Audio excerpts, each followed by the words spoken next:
En el siglo III, con los bárbaros acechando, usurpadores en las fronteras y rebeldes en la misma Roma, el emperador Aureliano recurrió al dios de los soldados y consiguió unificar y restaurar el desmembrado Imperio Romano.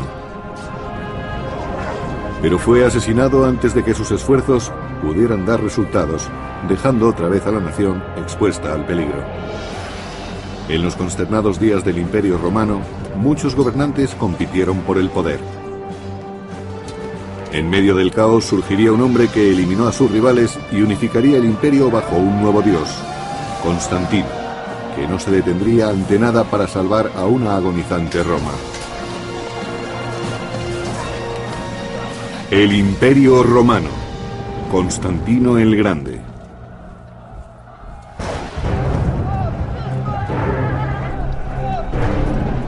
La Roma del siglo III estaba sacudida por conflictos internos e invasiones de los bárbaros. Pero en el año 295 después de Cristo surgió un grande y nuevo emperador que podría salvar al imperio. Su nombre era Diocleciano. Diocleciano trató de resolver los problemas y preocupaciones a las que se enfrentaba el imperio en el siglo III. Una de las medidas que tomó fue la reforma del sistema de defensa de las fronteras. El emperador Diocleciano creó un ejército imperial móvil siempre dispuesto a reforzar las vulnerables fronteras. Uno de sus soldados más capacitados era Constantino, que entonces solo tenía 17 años.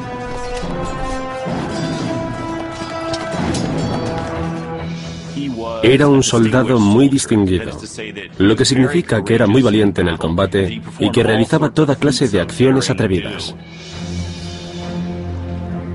Aquellos primeros signos de grandeza de Constantino no escaparon a la atención de Diocleciano, que mantuvo cerca de sí al joven soldado con la intención de prepararlo para ocupar un puesto importante en el imperio.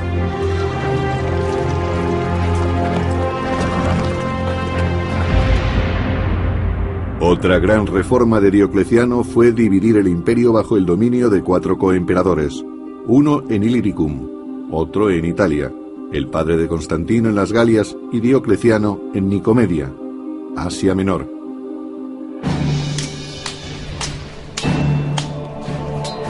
Diocleciano sabía que era muy fácil que los coemperadores se volvieran contra él. Para impedirlo, retuvo en su corte a sus hijos, incluyendo a Constantino, para que recibieran una formación militar especial bajo su atenta supervisión. Constantino fue enviado a la corte de Diocleciano, donde recibió la educación propia de la clase alta, literatura, filosofía. Estudió griego, que no todo el mundo lo aprendía, pero lo más importante es que recibió una educación militar. Pero la vida de Constantino en la corte era de todo menos cómoda. Para ser emperador y hacer de padre, Diocleciano gobernaba con mano de hierro. Con el tiempo empezó a gobernar con edictos que cada vez eran más instructivos hasta llegar al extremo. En ellos le decía al pueblo lo que debía de hacer para ser mejores ciudadanos y cosas de ese tipo.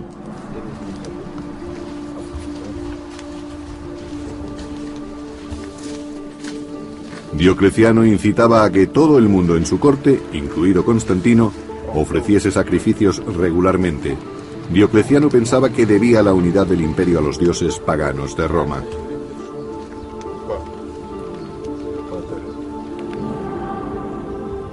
Pero otra religión estaba captando muchos adeptos, haciendo que peligraran los planes de Diocleciano. Los fieles de aquella fe adoraban a Jesucristo, el Hijo de un nuevo Dios. La Iglesia había crecido, no solo numéricamente, sino que tenía grandes riquezas y poseía amplios edificios. Era una institución muy próspera dentro del Imperio Romano. Una institución que Diocleciano veía como una amenaza para Roma. Creía firmemente que la salud del Estado y de Roma estaban ligadas a la religión romana, y que los cristianos representaban una fuerte amenaza contra ella. Los cristianos, que habían sido tolerados durante casi 40 años, formaban ahora un alto porcentaje de la población de las grandes ciudades. Era sabido que había cristianos tanto en el ejército como en la corte imperial.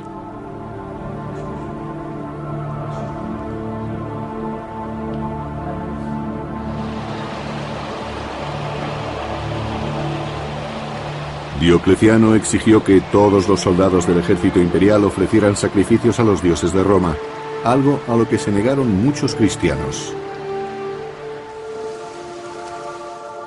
Diocleciano creía que todo lo que se opusiera al culto de los dioses protectores de Roma era una auténtica amenaza para el Estado, algo que podía acabar destruyéndolo desde dentro. Y eso pensaba de los cristianos en su ejército, que podían volverse contra el imperio.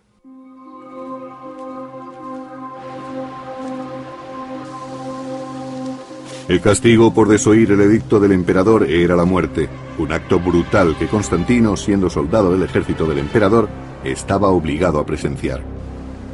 Constantino empezó a preocuparse por el miedo y la discordia originados por las reformas de Diocleciano, una discordia que pronto se extendería fuera del ejército.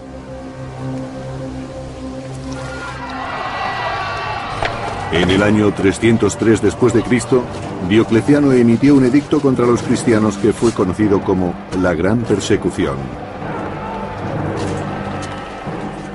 Tan pronto como se emitió el edicto de la persecución, se desataron unas crueles medidas administrativas. Si los funcionarios encargados del edicto encontraban resistencia, llevaban a los acusados a los tribunales para torturarlos y conseguir pruebas contra ellos. Había que forzarlos para que pública y oficialmente adjuraran del cristianismo. La Gran Persecución marcó el inicio de lo que los cristianos llamaron la Era de los Mártires. Cualquier cristiano que proclamara públicamente su fe, moriría. La persecución de Diocleciano dejó atrás las demás persecuciones. Probablemente fue el momento en que más cerca se estuvo de erradicar el cristianismo. Puede que por eso se haya dicho que muchos de los mártires venerados por la Iglesia cristiana padecieron bajo el dominio de Diocleciano.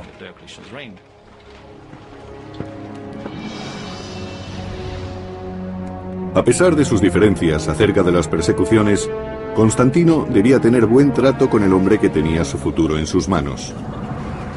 Pero cuando Diocleciano cayó repentinamente enfermo y se vio forzado a retirarse, Constantino se quedó sorprendido al conocer que no iba a participar en el plan de sucesión. Diocleciano pareció comprender que Constantino representaba una amenaza, aunque hubiera participado en las campañas con él y se hubiera portado razonablemente bien en los combates. Se dice que hacia el final de su vida, Diocleciano tenía prisionero a Constantino en su corte para impedir que se reuniera con su padre y se relacionara con su ejército. Pero ahora, sin nada que lo retuviera en Oriente, Constantino decidió tomar las riendas de su destino y escapar del dominio de Diocleciano.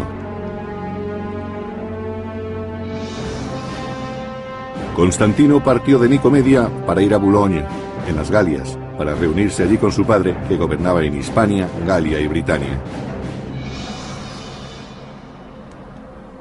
El padre de Constantino, el emperador Constancio, era ya muy viejo y no se encontraba bien. Además, estaba preocupado por la larga ausencia de su hijo. Pero en el año 305 después de Cristo, Constantino se reuniría finalmente con él, con un hombre por el que sentiría mucha más afinidad de la que jamás sintió por Diocleciano. Por lo que sabemos de la actuación de Constancio en Occidente, era una persona mucho más tolerante que Diocleciano, y desde luego sabía cómo ignorar algunas de las órdenes que había recibido por su parte.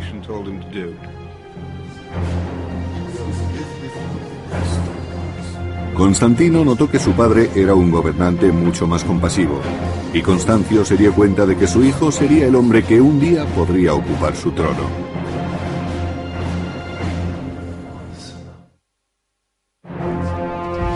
Cuando Diocleciano se retiró en el año 305 después de Cristo, Constantino pudo escapar de su rígido control y encontrarse en Occidente con su anciano padre Constancio. Constancio, uno de los 4 coemperadores de Roma, gobernaba Hispania, Galia y Britania, ahora amenazadas por los bárbaros pictos. En el año 305 después de Cristo, él y Constantino partieron de Boulogne para sofocar una rebelión en Britania. Los pictos eran una feroz tribu que vivía en la actual Escocia y atacaban desde hacía tiempo la Britania romana. Su sangrienta forma de combatir representaba una seria amenaza para Constantino y su padre. Esos vecinos bárbaros del siglo IV estaban mucho mejor organizados de lo que habían estado en generaciones anteriores. En Europa los ejércitos romanos tuvieron que mantener campañas mucho más difíciles que las de sus antecesores. Para empeorar las cosas, la salud del emperador Constantino decaía rápidamente. Que un emperador enfermo fuera a combatir, como cuando fue con su hijo a luchar contra los pictos, es otra muestra más de lo seria que era la matanza.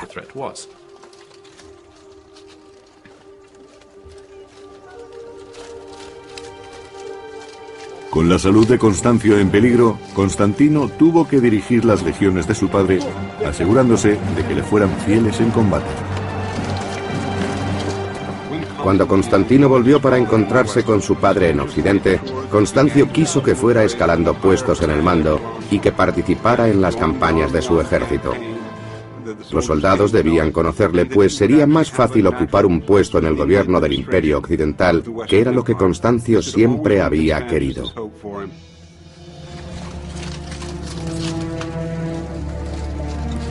Con su destreza militar, Constantino se ganó la lealtad del ejército, pero la victoria no pudo salvar la vida de su padre. Finalmente, Constantino vio morir a un padre al que empezaba a conocer.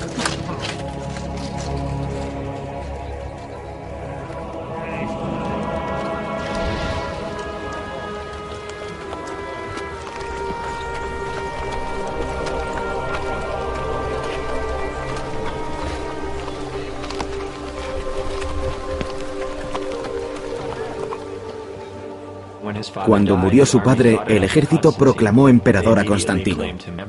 En cierto sentido era natural. Los soldados conocían bien a su padre y le habían sido fieles. Ahora conocían también a su hijo Constantino y sabían hasta dónde podían llegar con él. En un imperio donde la muerte de un gobernante conducía con frecuencia a violentos golpes de Estado, el acceso al trono de Constantino fue tranquilo e incruento.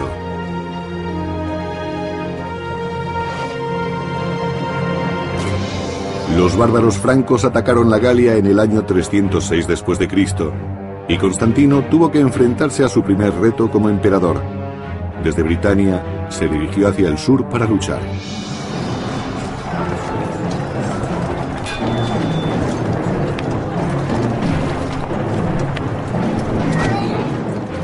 Los francos vieron, con la muerte de Constancio, la oportunidad de aprovecharse de Constantino. Pero este demostró tener una gran capacidad como dirigente y los derrotó en la primera incursión. Constantino, ahora emperador, no perdió tiempo para demostrar su valía. Se suponía que el emperador debía estar personalmente al frente del ejército y también se esperaba de él que ejerciera el mando en primera fila. Parece que Constantino era un militar de una gran capacidad. Con frecuencia dirigía las cargas de caballería en los combates y era un táctico muy capaz. También era inteligente y sabía que para ejercer el mando tenía que ganarse la confianza de su gente. Y los caudillos francos capturados le ofrecieron la oportunidad perfecta para conseguirla.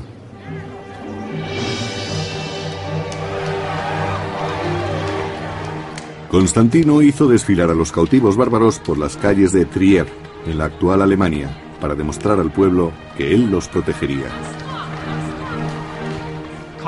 Constantino sabía perfectamente que en aquellos momentos el objetivo principal de cualquier emperador que quisiera conservar el poder era derrotar a los bárbaros, así que luchó contra ellos a lo grande. Mantuvo campañas contra los francos, y hay pruebas de que capturó a 2 de sus reyes, a los que exhibió para deleite de las masas de las Galias. Finalmente, los bárbaros fueron arrojados a las fieras enviando un claro mensaje de que Constantino no toleraría a los que osaran poner en peligro al Imperio Romano. Pero en el año 306 después de Cristo, el imperio era amenazado desde el interior por un usurpador llamado Magencio, que se había proclamado emperador de Roma y pasó a controlar la mayor parte de Italia y del norte de África.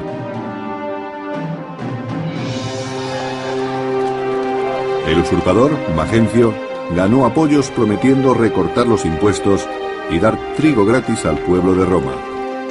Como Constantino, era hijo de un coemperador anterior.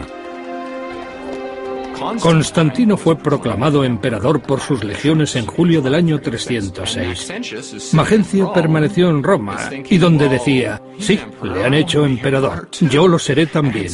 Y a finales del año 306 fue proclamado emperador también. Pero a diferencia de Constantino, la reivindicación de Magencio no era legítima. Magencio había derrotado, encarcelado y finalmente asesinado al legítimo coemperador de Italia.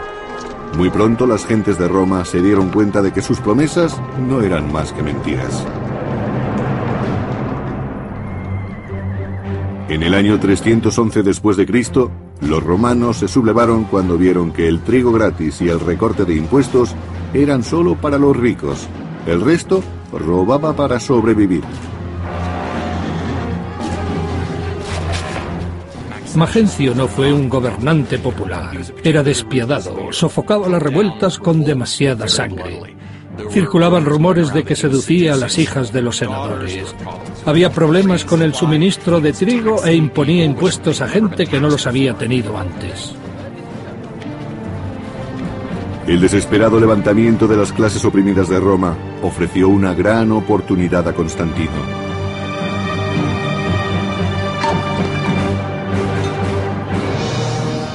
Con la esperanza de salvar al pueblo romano y de ampliar su influencia en Italia, Constantino partió de las Galias hacia Milán para cerrar un trato con otro coemperador, Licinio. Era un trato para consolidar el poder.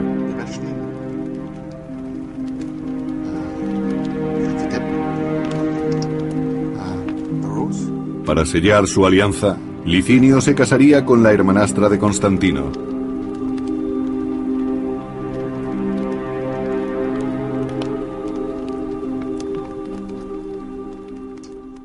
Constantino utilizaba todos los trucos que conocía. Era una persona extraordinariamente ambiciosa, y no existía ningún camino hacia el poder que él dejara de explorar.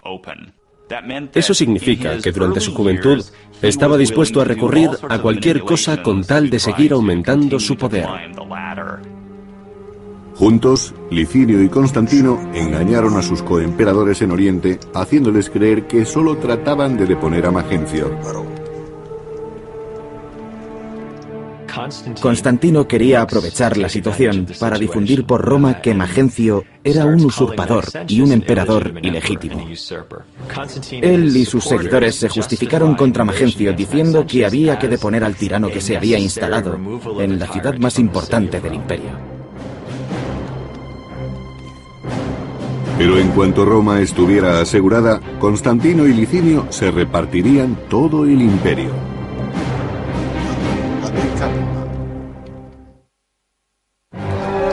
En el año 306 después de Cristo, cuando el usurpador Magencio se hizo con el poder en Roma, Constantino selló un trato con el también ambicioso coemperador Licinio para eliminar a Magencio y repartir el imperio entre los dos.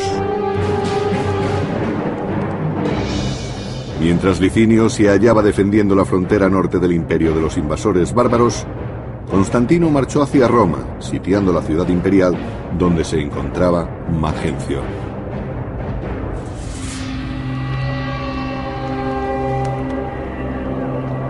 Tras las murallas de Roma, Magencio, pagano devoto, basaba su estrategia en la lectura de entrañas que hacía su sacerdote.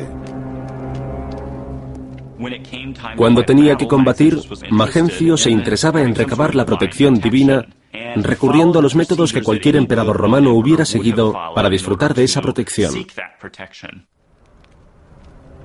Desesperado por si debía esperar a que pasara la amenaza de Constantino o enfrentarse a él en batalla, Magencio buscó consejo en las profecías sibilinas. Magencio recurrió a las profecías sibilinas para encontrar una respuesta. Las profecías sibilinas eran libros guardados por sacerdotes con los que investigaban ciertas cuestiones. Además, los sacerdotes también ofrecían los servicios de un oráculo. El oráculo dijo que el enemigo de Roma moriría. Y por esa razón parece que Magencio cambió de opinión y decidió no esperar a que Constantino alterara sus planes, y fue a encontrarse con él en la batalla. Considerando que el enemigo de Roma mencionado por el oráculo era Constantino, Magencio preparó a su ejército para el combate.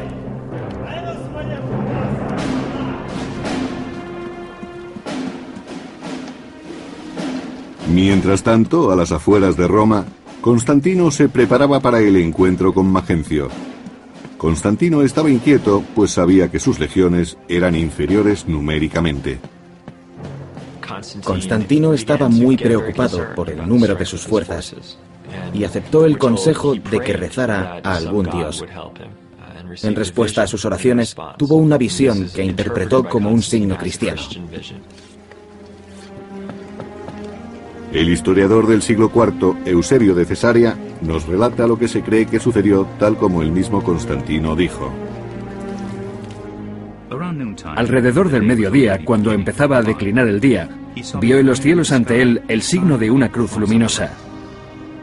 Dijo que estaba por encima del sol y que tenía una inscripción: con este signo vencerás. Según dijo, vio un símbolo que parecía una cruz con una especie de letra P superpuesta. Eran las dos primeras letras en griego del vocablo Cristo, Ki y Ro. Según algunas fuentes, también oyó una voz que le decía: con este signo vencerás.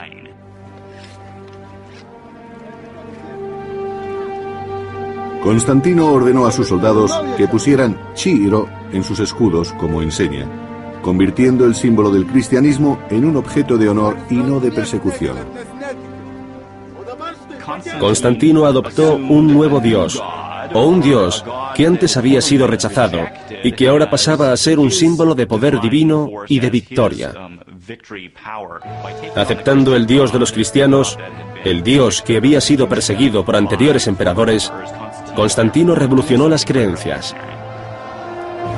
Con su conversión, Constantino transformó la inminente batalla contra el pagano Magencio en una prueba entre religiones. Constantino se encontró con Magencio en el puente Milvio, sobre el río Tíber. Era el único obstáculo entre él y su camino hacia Roma.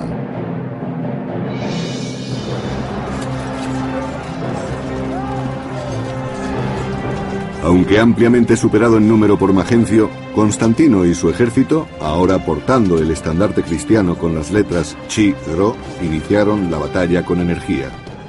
La batalla del puente Milivio fue muy importante. A pesar de que Magencio tenía superioridad numérica, sus legiones se vieron empujadas hacia el río por las de Constantino.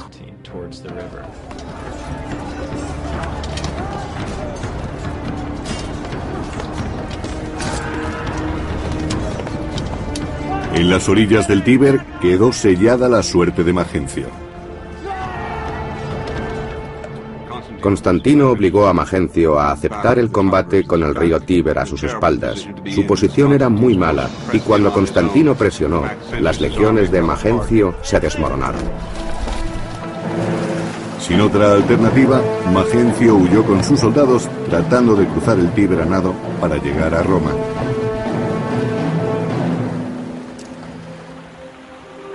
Pero Magencio con su pesada armadura no pudo cruzar el río. Días más tarde su cuerpo hinchado fue retirado del Tíber, dando prueba de que el régimen del usurpador había caído. Constantino ganó una importante batalla en el puente Milivio y eliminó a Magencio, y lo que es más importante, consiguió el control de medio imperio, incluyendo la rica provincia de Italia. La suerte de Magencio sirvió de eficaz recordatorio del poder de Constantino y de lo que podría ocurrirles a los que osaran oponerse a él. Constantino quiso recuperar el cadáver de Magencio para pasear su cabeza por Roma y el norte de África y así demostrar que el anterior emperador estaba muerto y que ahora era él quien mandaba. La victoria contra Magencio probó ante Constantino que el dios de los cristianos era más poderoso que los dioses paganos de su enemigo.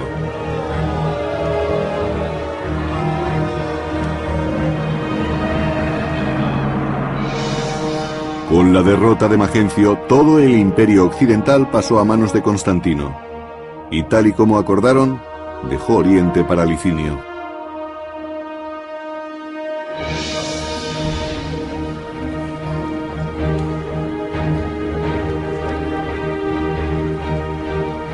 Se encontraron en Milán, donde Constantino y Licinio sellaron su alianza con una boda, como habían planeado.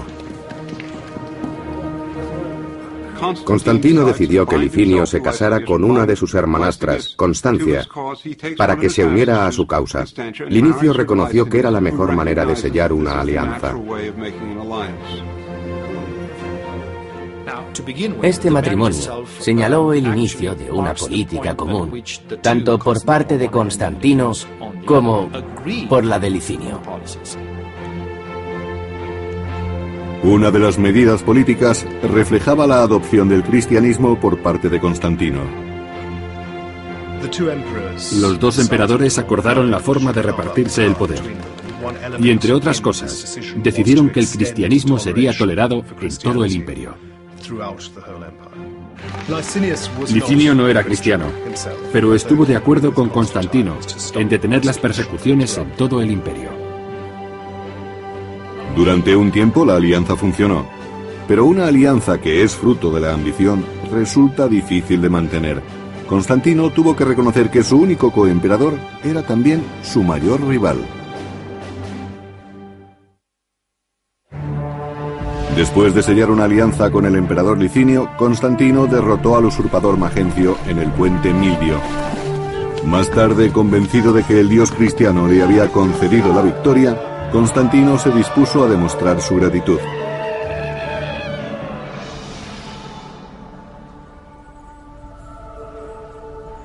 Por primera vez en 10 años, los cristianos del imperio pudieron realizar sus cultos en libertad y por primera vez su fe sería compartida con el emperador. Constantino se había convertido al cristianismo y abrazó seriamente la tarea de defender la Iglesia cristiana y seguir su doctrina. Su familia, incluyendo su hijo y heredero Crispo, se convirtieron también al cristianismo. Constantino no solo toleró a la nueva Iglesia, sino que en los territorios que estaban bajo su mando favoreció mucho a los cristianos. En el año 313 después de Cristo, Constantino y Licinio emitieron conjuntamente el llamado Edicto de Milán, recordado por el autor Lactancio del siglo IV. Garantizamos libertad a los cristianos y a todo el pueblo para que elijan la religión que deseen, para que sea cual fuere la divinidad que se encuentra en los cielos, permanezca apaciguada y sea favorable a nosotros y a los que están bajo nuestro gobierno.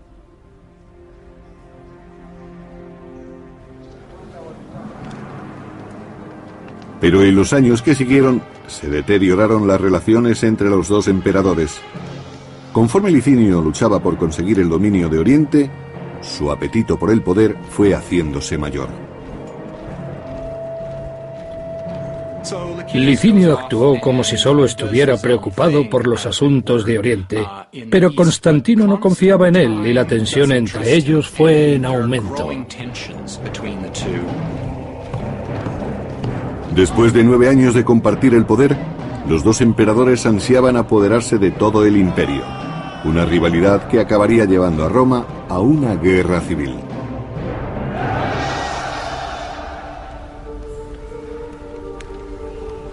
En Oriente, los cristianos cargaron muy pronto con el peso del creciente conflicto.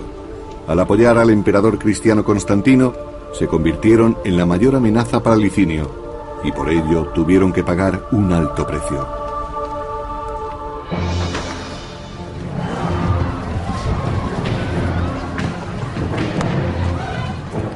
Una de las consecuencias fue la reanudación de las persecuciones. El motivo fue muy sencillo.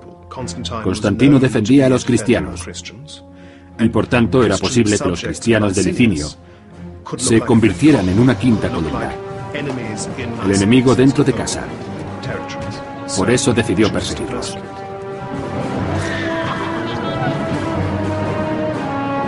Al mismo tiempo que quemaban iglesias y libros religiosos, desapareció la antigua alianza entre Licinio y Constantino.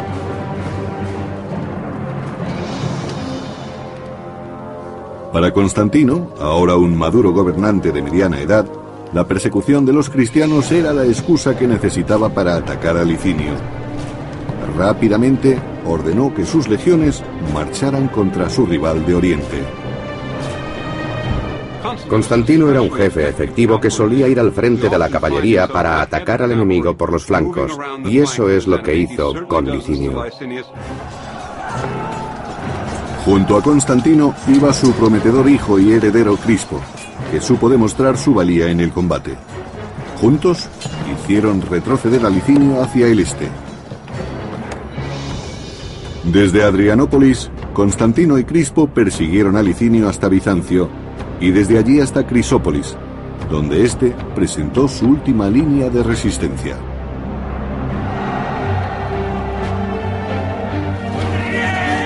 Allí, en el año 324 después de Cristo, arriesgándolo todo por el imperio, Constantino y Crispo se enfrentaron cara a cara con Licinio. Crispo heredó la capacidad militar de su padre. Era otro genio bélico. Sin su ayuda, puede que nunca hubieran tenido éxito en su lucha contra Licinio. Constantino y Crispo aniquilaron al ejército de Licinio luchando de nuevo bajo el estandarte del dios de los cristianos. Realmente la batalla de Crisópolis terminó antes de empezar. Constantino lanzó sus soldados contra Licinio sin encontrar ninguna resistencia efectiva. Consiguieron victorias fáciles. La confianza que Licinio parecía tener en sí mismo era mínima. Y en la batalla final, la victoria hizo que Constantino quedara como único dirigente de todo el imperio. Según Eusebio, obispo de Cesarea, las regiones orientales se unieron a las occidentales y todo el imperio romano fue agraciado con un único y supremo emperador. Prisionero en Nicomedia, Licinio tuvo que enfrentarse a un castigo brutal. Su único testigo era su amada esposa, la hermanastra de Constantino. Las relaciones que mantuvo con Licinio son muy interesantes. Hay que recordar que Licinio era su cuñado. Su hermanastra pidió clemencia para su marido y durante un tiempo Constantino fue magnánimo con él. Aunque los dos participaron en un banquete, Licinio fue enviado al exilio, donde sería ejecutado. A pesar de los ruegos de Constancia, la ejecución de Licinio llegó pronto y fue sangrienta, dejando claro que Constantino no mostraría clemencia ni siquiera con los miembros de su familia.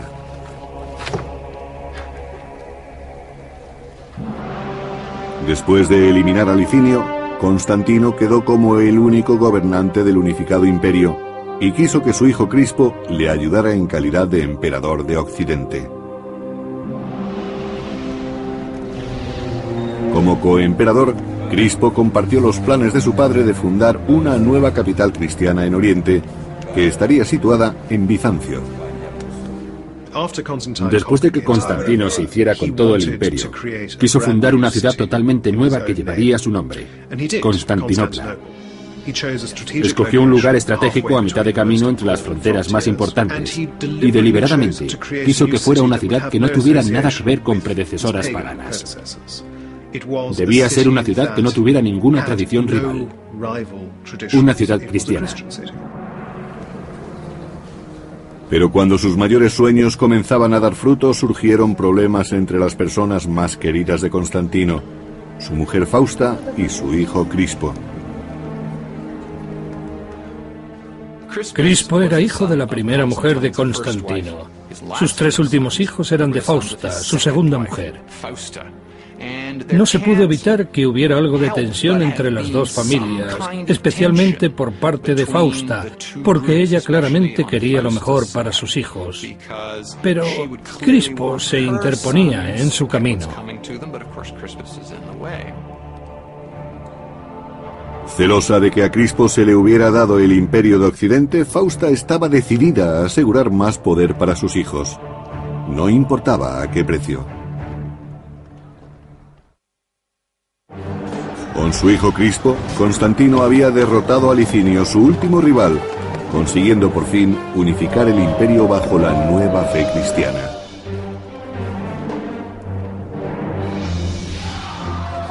Pero la unificación de Constantino se vio pronto amenazada cuando surgieron diferencias dentro del seno de la Iglesia cristiana.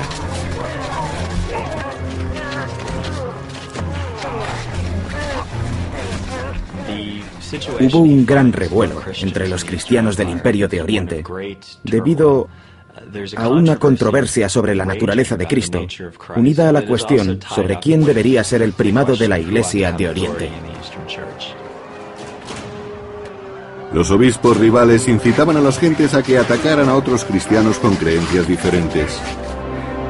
Se generó una violencia desconocida desde los tiempos de la persecución, ahora 20 años atrás. Desesperado, Constantino exigió que los altos cargos de la Iglesia pusieran fin a tan sangrienta controversia. Por eso convocó un concilio con más de 300 obispos que se reunieron en la ciudad de Nicea. Allí les exigió que llegaran a una definición única de las creencias cristianas. El resultado de ese conflicto es el Credo de Nicea, una profesión de fe que ha sobrevivido a lo largo de 1600 años y que se reza todavía en las iglesias cristianas de todo el mundo. Creo en un solo Dios, Padre Todopoderoso, Creador del cielo y de la tierra, de todo lo visible y lo invisible. Creo en un solo Señor, Jesucristo, único Hijo de Dios. Pero fue una definición de las creencias cristianas, en la que no todos estaban de acuerdo. Y eso creó muchos problemas para el futuro, porque los cristianos de creencias rivales compitieron por el favor imperial durante el resto del siglo. Así, los emperadores tuvieron que desviar su atención de otros asuntos de gobierno para solventar los problemas causados por las diferencias que existían entre los cristianos y sus obispos.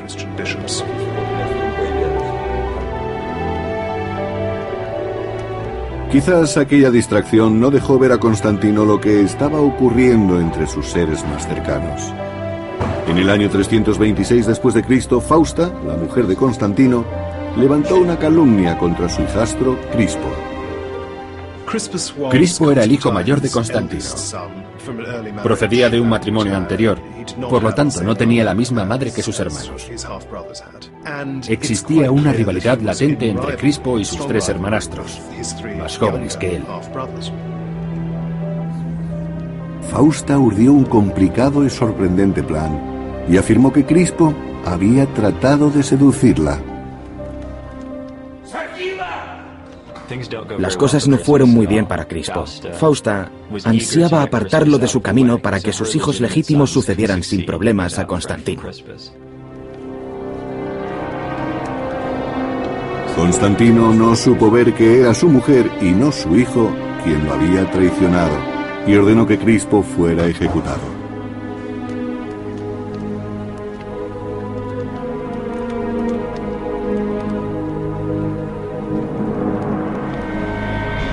Prisionero en la lejana Pola, la actual Croacia, Crispo insistió en su inocencia. Pero aunque sus protestas cayeron en el vacío, tuvo una persona que abogó por él en la corte de Constantino.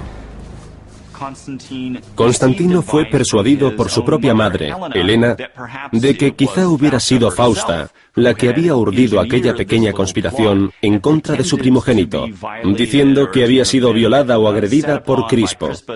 Fausta quería que prevalecieran los intereses de sus hijos por encima de todo.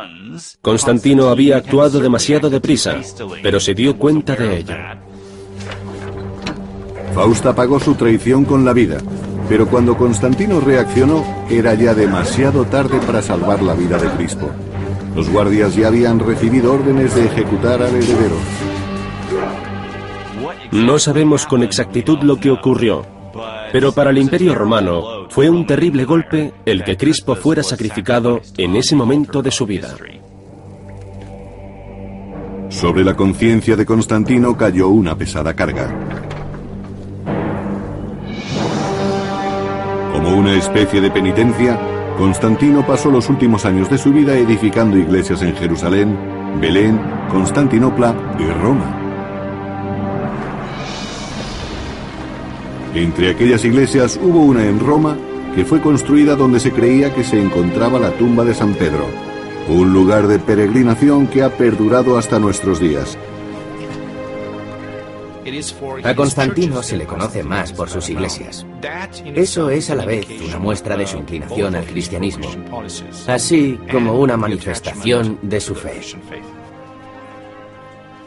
Rehusando abandonar su fe a pesar de los enfrentamientos por los que tenía que pasar, Constantino dirigió la construcción de una iglesia dedicada a San Pedro.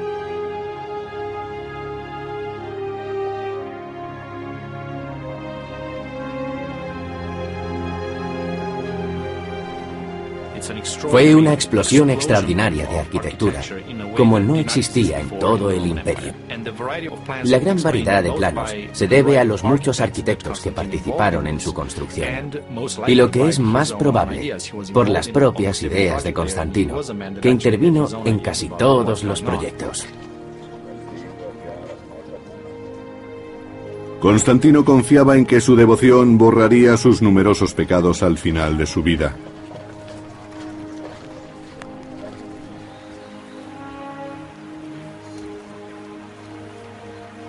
Constantino sabía que la muerte le andaba cerca. Viejo y sintiéndose enfermo, solicitó finalmente el bautismo en el año 337 después de Cristo. Para Constantino era lógico que quisiera retrasar su bautizo, porque los emperadores tenían que hacer trabajos muy sucios. A veces, debido a su cargo, cometían pecados muy graves. Por eso, posponer su bautizo tenía sentido para él. Así, todos los horribles y sucios pecados que había cometido serían perdonados antes de morir. Perseguido por sus pecados, Constantino solo anhelaba morir con la conciencia limpia, purificado por las aguas del bautismo. Hacia el final de sus días, Constantino se convirtió en una especie de visionario que desde que fue bautizado solo quería despojarse de la púrpura imperial para vivir a partir de entonces como clérigo. Antes de morir, Constantino encontró la paz en la fe, según dejó escrito. Sé que he sido bendecido. Ahora soy merecedor de la vida inmortal, pues he recibido la luz divina. Constantino murió en mayo del año 337 después de Cristo, tras haber gobernado durante más de 30 años.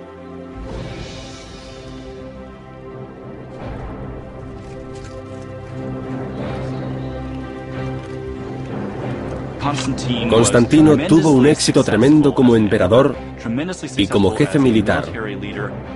Fue un hombre que llegó al poder gracias a su enorme ambición, y cada vez que pudo, utilizó esa ambición para triunfar día a día.